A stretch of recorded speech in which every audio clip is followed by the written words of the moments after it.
जिस मस्जिद से भी अजान की आवाज़ आएगी उसी मस्जिद में जाकर हनुमान चालीसा पढ़ेंगे, यही कहना है इन बाबाओं का।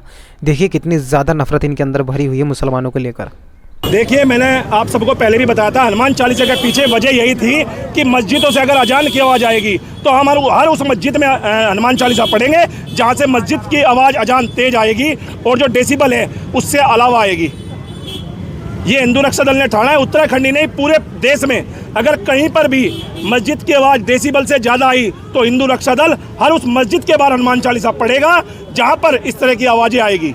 लाउड स्पीकर बंद नहीं हुए तो फिर क्या? लाउड स्पीकर बंद नहीं हुए तो हम अभी पुलिस प्रशासन को ज्ञापन दिया है, सब कुछ सौंपा है हमने।